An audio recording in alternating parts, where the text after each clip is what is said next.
जय माता दी दोस्तों। आसान राह यूट्यूब चैनल में आप सभी का हार्दिक स्वागत है। मैं हूं अपर्णा। दोस्तों, आज हम आपको सुनाएंगे वट सावित्री व्रत की कथा। दोस्तों, वट सावित्री व्रत के दिन वट सावित्री व्रत की कथा सुनने से अखंड सौभाग्य की प्राप्ति होती है। अपने पति के प्राण यमराज से वापस लेने वाली देवी सावित्री भारतीय संस्कृति में संकल्प और साहस का प्रतीक है। यमराज के सामने खड़े होने का साहस करने वाली सावित्री की पौराणिक कथा भारतीय संस्कृति का अभिन्न हिस्सा रही है।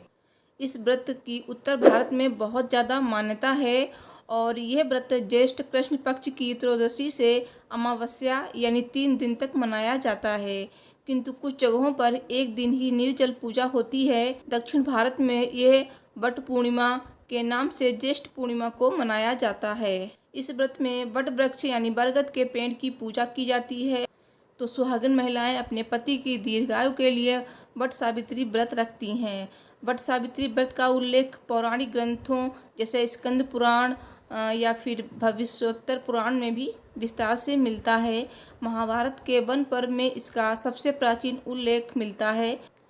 दोस्तों, महाभारत में जब युधिष्ठिर ऋषि मार्कंडेय से संसार में द्रौपदी समान समर्पित और त्यागमयी किसी अन्य नारी के न होने की बात कहते हैं, तब मार्कंडेय जी युधिष्ठिर को सावित्री के त्याग की कथा सुनाते हैं, जो इस प्रकार है।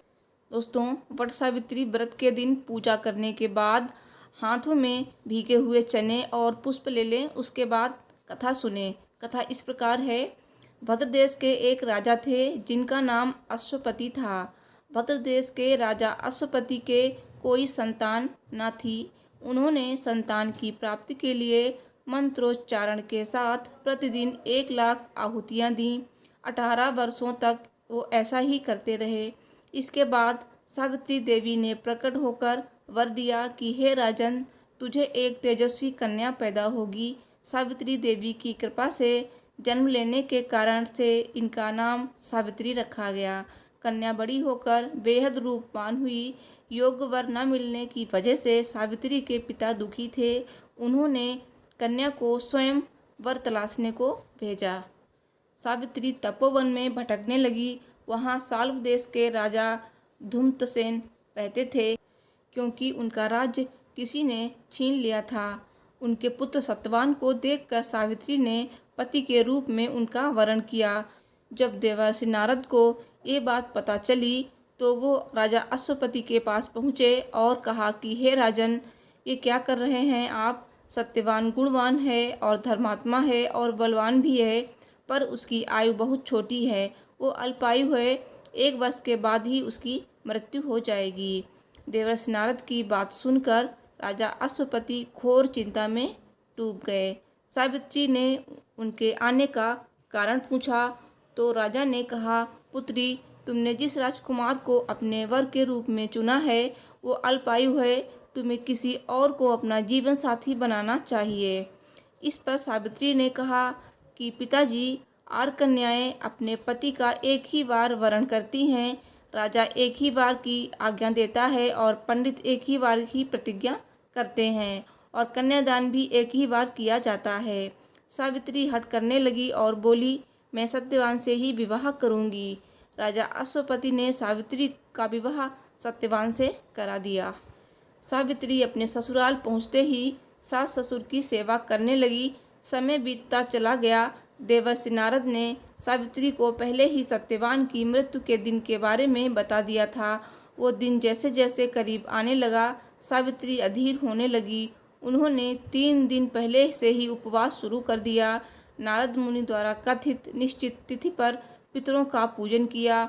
हर दिन की तरह सत्यवान उस दिन भी लकड़ी काटने जंगल चले गए। साथ में सावित्री भी गईं। जंगल में पहुंचकर सत्यवान लकड़ी काटने के लिए एक पेड़ पर चढ़ गए। तभी उसके सिर में तेज दर्द होने लगा। दर्द से व्याकुल सत्यवान पेड़ से नीचे उतर गए। सावित्री अपना भविष्य समझ गई। सत्यवान के सिर को गोद में रखकर सावित्री सत्यवान का सिर सहलाने लगी। तभी वहाँ यमराज आते दिखे। यमराज अपने साथ सत्यवान को ले जाने लगे। सावित्री भी उनके पीछे पीछे चल पड़ी। यमराज ने सावित्री को समझाने की कोशिश की कि यही विधि का विधान है, लेकिन सावित्री नहीं मानी। सावित्री की निष्ठा और पतिपरायणता को देखकर यमराज ने सावित्री से कहा कि हे देवी, तुम धन्य हो, तुम मुझसे कोई भी वरदान मांगो। सावित्री ने कहा कि मेरे सास ससुर वनवासी और अंधे हैं, उन्हें आप दिव्य ज्योति प्रदान करें। यमराज ने कहा ऐसा ही होगा, जाओ अब लौट जाओ। लेकिन सावित्री अपने पति सत्यवान के पीछे पीछे चलती रही। यमराज ने कहा देवी, तुम वापस जाओ। सावित्री ने कहा भगवान, मुझे अपने पतिदेव के पीछे पीछे चलने में कोई परेशानी नहीं है, पति के पीछे चलना मेरा कर्तव्य है। यह सुनकर उन्होंने फिर से उसे एक और वर मांगने के लिए कहा। सावित्री बोली, हमारे सास ससुर का राज्य छिन गया है, उसे पुनः वापस दिला दें।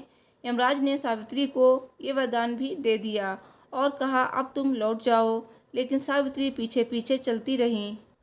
यमराज ने सावित्री को तीसरा वरदान मांगने को कहा। इस पर सावित्री ने 100 संतानों और सौभाग्य का वरदान मांगा। यमराज ने इसका वरदान भी सावित्री को दे दिया। सावित्री ने यमराज से कहा कि प्रभु, मैं एक पतिव्रता पत्नी हूँ और आपने मुझे पुत्रवती होने का आशीर्वाद दिया है। यह सुनकर यमराज को सत्यवान के प्राण छोड़ने पड़े।